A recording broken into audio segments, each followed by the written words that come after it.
Hello friends, welcome to my video of Vision IAS magazine challenge. आज हम इसमें करेंगे अपना सेकंड टॉपिक इथेनॉल ब्लेंडिंग।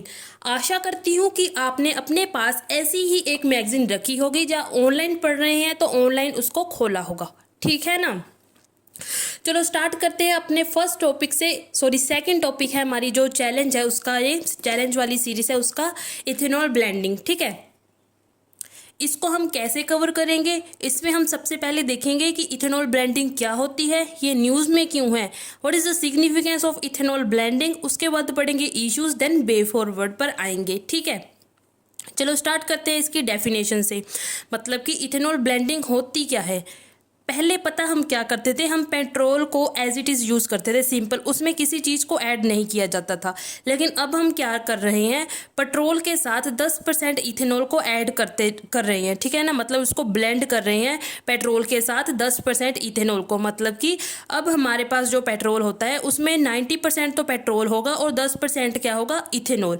ठीक है ना, इसी को बोलते हैं कि ये इथेनॉल ब्लेंडेड पेट्रोल। ठीक है, अब पता चल गया कि इथेनॉल ब्लेंडेड पेट्रोल कौन सा होता है, जिसमें हमारे पास इथेनॉल को ऐड किया जाता है। ठीक है, वो कितना ऐड करेंगे वो डिपेंड करता है। अभी तक तो हम 10% ही इथेनॉल को ऐड कर रहे थे, लेकिन अब जो है आगे कुछ सिटीज़ को सिलेक्ट किया गया है। उन कुछ सिटीज़ में जो पेट्रोल पंप्स हैं उनको सिलेक्ट किया गया है और उनमें 20% इथेनॉल ब्लेंडिंग करने का टारगेट रखा गया है कि इन सिटीज़ में हम 20% इथेनॉल ब्लेंडिंग करेंगे। ठीक है ना, इसके लिए कुछ 11 स्टेट्स एंड यूनियन टेरिटरीज को सिलेक्ट किया गया है। उनसे उनके अंडर में ही हमने जितनी जो सिटीज़ आएंगी ना 15, उनको रखा है कहाँ पर जो 20% इथेनॉल ब्लेंडिंग है वो यूज़ होगी। ठीक है ना, न्यूज़ में इसीलिए है क्योंकि 20% वही लिखा है। देखो, recently petrol blended with 20% ethanol was rolled out at a select petrol pumps in 11 state and union territories.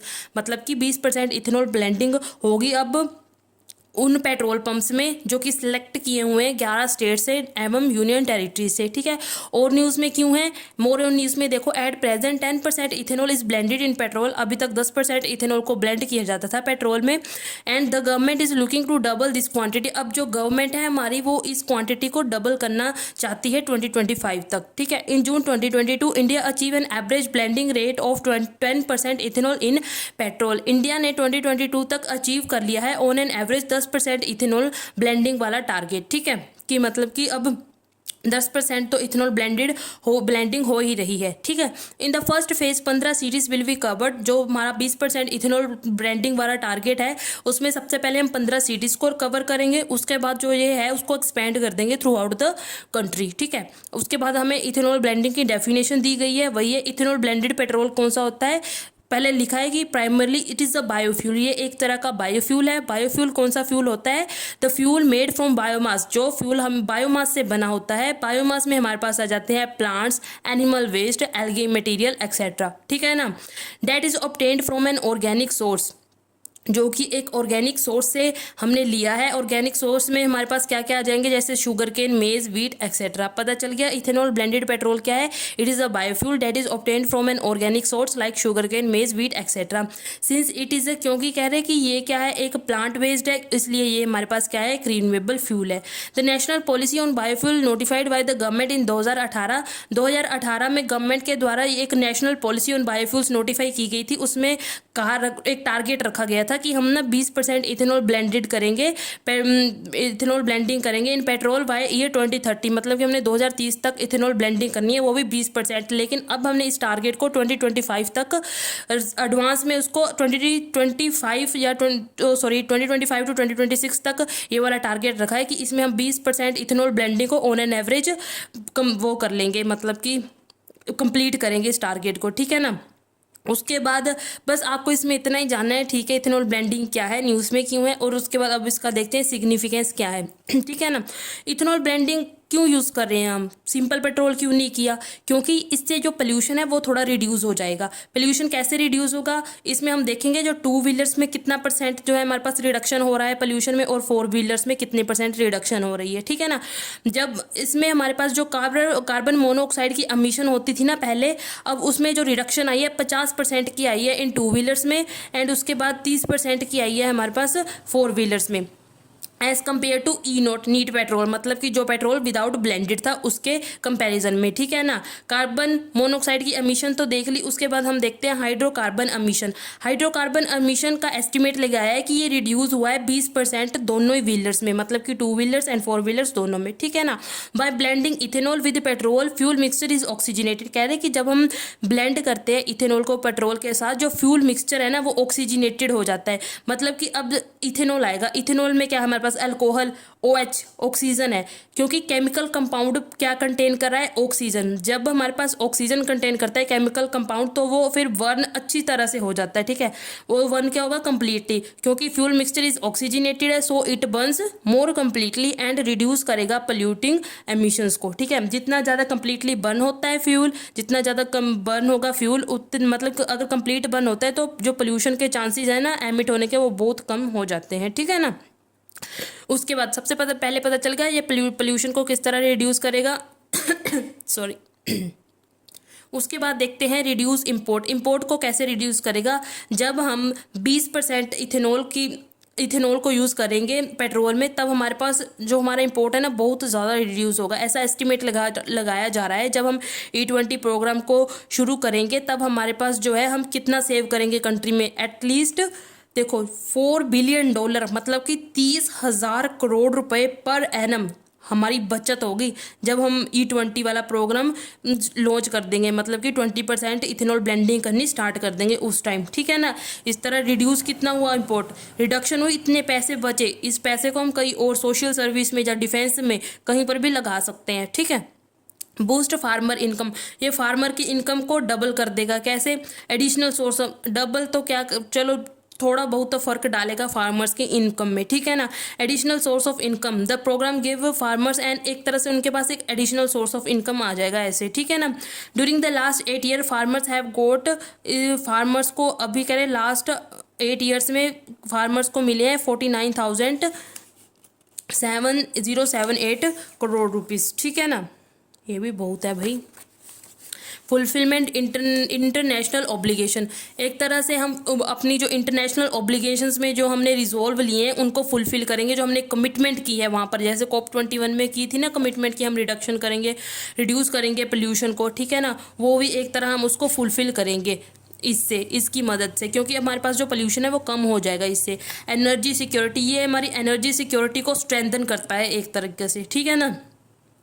उसके बाद हम पढ़ते हैं challenges in ethanol blending. Ethanol blending में अभी तक के चैलेंजेस क्या क्या आ रहे हैं वो देखते हैं, ठीक है।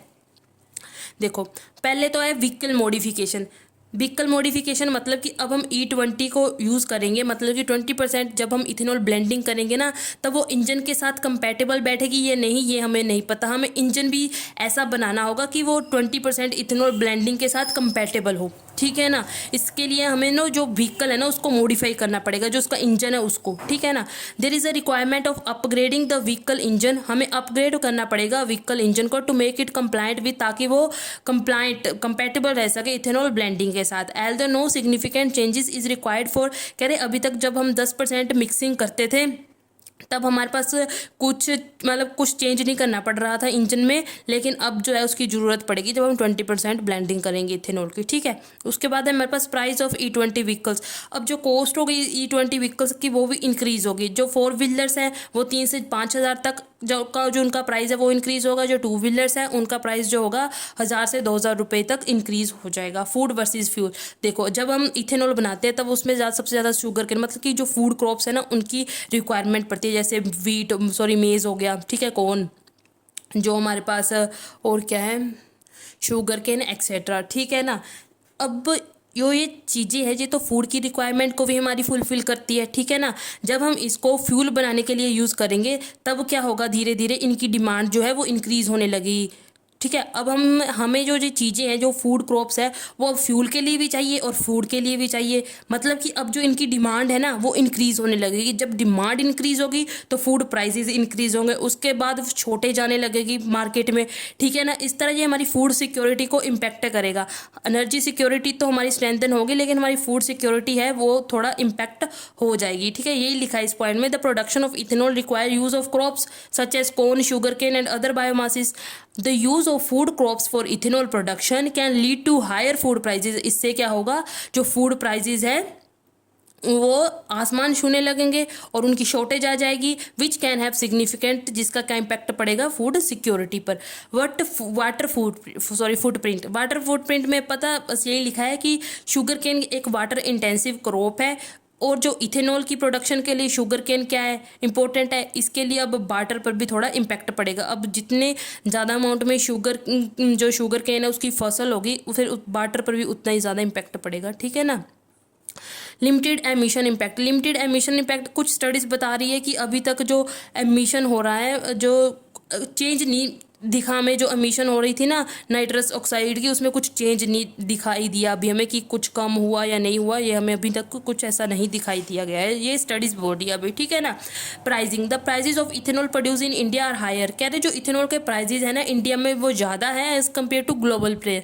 ऐसा क्यों है, क्योंकि जो इथेनॉल है वो किससे बनता है, शुगर केन, फूड ग्रेन्स जो होती हैं उनसे, और इनके प्राइस जो है वो हमारे पास गवर्नमेंट फिक्स करती है ताकि वो फार्मिंग कम्युनिटी को सपोर्ट प्रोवाइड कर सके। इसलिए इसके जो प्राइस है इथेनॉल के वो क्या हो रही है, थोड़े ज़्यादा है as compare to global players, ठीक है। इंटरस्टेट डिस्पैरिटी में ये मतलब है, इसमें the blending has not been taken up in north east. कहते कि नॉर्थ ईस्ट में ब्लेंडिंग नहीं कर पाएंगे हम, क्यों नहीं कर पाएंगे, क्योंकि वहाँ पर इंडस्ट्रीज नहीं है, ठीक है ना। ब्लेंडिंग तो तभी करेगी जब पूरा सेटअप होगा हमारे पास, इसलिए यहाँ पर इंटरस्टेट डिस्पैरिटी भी आ जाती है। वे फॉरवर्ड में हम क्या लिख सकते हैं, augmentation of ethanol production capacity. जो इथेनॉल प्रोडक्शन कैपेसिटी है ना उसको बढ़ाना पड़ेगा। मतलब कि इथेनॉल प्रोडक्शन तो कर रहे हैं हम, कौन सा जो फूड क्रॉप्स है उनको यूज़ कर रहे हैं। अब बोल रहे हैं कि फूड क्रॉप्स के अलावा हमें अल्टरनेट देखना चाहिए, जो हमारे पास नॉन फूड फीड स्टॉक है उसका यूज़ करना चाहिए। नॉन फूड फीड स्टॉक है ना, उसमें हमारे पास आ जाते हैं एडवांस्ड बायोफ्यूल्स। इसमें हमारे पास कुछ ऐसे क्रॉप्स आ जाती हैं, ठीक है ना, उनको बोलते हैं शायद लिग्नोसेल्यूलोसिक बायोमास, ठीक है ना। इसमें लिग्निन और सेल्यूलोस होता है। उसके बाद इसमें पता क्या किया जाता है, जो ये नॉन फूड फीड स्टॉक है ना, जैसे लिग्नो सेल्यूलोसिक जो हमारे पास क्रॉप्स होती हैं, इसमें जो लिग्निन है और सेल्यूलोज है, इन दोनों को पहले अलग कर लिया जाता है, और सेल्यूलोज को बाद में फर्मेंटेशन के बाद फर्मेंटेशन करके उससे अल्कोहल हम एक्सट्रैक्ट कर लेते हैं। इस तरह से हम अल्कोहल बना लेते हैं और इस तरह से हमारे पास इथेनॉल आगे बन जाता है, ठीक है ना। इस तरह से बस इसमें यही लिखा है कि एक अल्टरनेट ढूंढो, जो फूड क्रॉप्स है उनके अलावा हमारे एडवांस्ड जो बायोफ्यूल्स है इंक्लूडिंग सेकंड जनरेशन, इनको हम जो हमारे पास जो नॉन फूड फीड स्टॉक है इनको हम सेकंड जनरेशन क्रॉप्स भी बोलते हैं, ठीक है ना। इसलिए इनका यूज़ करें ताकि हम जो अपनी जो हमारी फूड सिक्योरिटी है हम उसको क्या कर पाए, स्ट्रेंथन कर पाए, ठीक है ना। समझ आ गया पहला पॉइंट। एक और इंग्लिश में बोल देती हूँ, जो लिखा है यहाँ पर, over time technology for the production of ethanol. कहते हैं ओवर द टाइम जो टेक्नोलॉजी है फॉर प्रोडक्शन ऑफ इथेनॉल की प्रोडक्शन में from non food feed stock called advanced biofuel including second generation should be prompted so as, हम इसको क्या करेंगे आगे से आगे बढ़ाएंगे, so as to tap abundantly available resources, ताकि जो अबंडेंटली अवेलेबल रिसोर्सेज है हम उनको टैप कर सके without causing any trade off with the food production system, ताकि हम अपने जो फूड प्रोडक्शन सिस्टम है उसको मतलब कि उसको नुकसान, मतलब कि समझ लो कि उसको ना नुकसान बिना पहुंचाए जाए, उसको इम्पैक्ट किए बिना ही अपने जो नीड है उसको फुलफिल कर ले, ठीक है। ऑगमेंटिंग इंफ्रास्ट्रक्चर ऑफ ओएमसी, आगे है कि हमें इंफ्रास्ट्रक्चर, जो ओएमसी यहाँ पर है ऑयल मार्केटिंग कंपनीज, जो ऑयल मार्केटिंग कंपनीज है ना उनमें जो इंफ्रास्ट्रक्चर है उसको भी हमें ऑगमेंट करना पड़ेगा, उनको भी बढ़ाना पड़ेगा। मतलब कि हमें ऐसे जैसे हमें जो इथेनॉल है उसकी स्टोरेज के लिए, उसकी हैंडलिंग, ब्लेंडिंग, डिस्पेंसिंग के लिए इंफ्रास्ट्रक्चर की रिक्वायरमेंट होती है, ठीक है ना।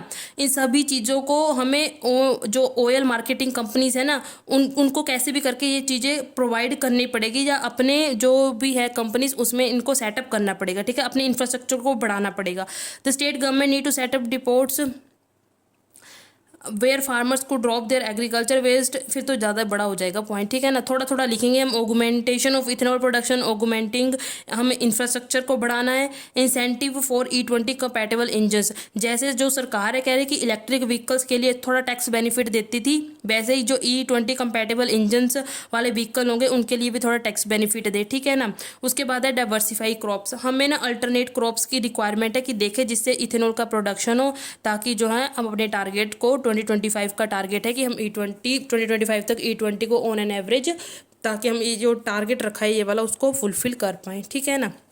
उसके बाद ये कुछ इनिशिएटिव्स है इथेनॉल ब्लेंडिंग को लेकर लिए गए जो सरकार ने लिए गए हैं, जैसे जीएसटी रिड्यूस किया है, अमेंडेड द इंडस्ट्रीज, मतलब कि अलग अलग ये कोई बिल एक्ट होगा है ना, अमेंडेड द इंडस्ट्रीज एक्ट 1951। इस तरह के जितने भी हमारे पास इनिशिएटिव्स लिए गए हैं थोड़े से एक दो देख लेना, एज इट इज़ ज़्यादा इंपॉर्टेंट नहीं है, एज अ आ सकता है ये मेंस में, ठीक है ना। चलो अब इसको यही समाप्त करते हैं, अगर अपना नेक्स्ट टॉपिक करेंगे अगली वीडियो में, ठीक है ना। आशा करती हूँ आपको समझ आया होगा। Please like subscribe and share.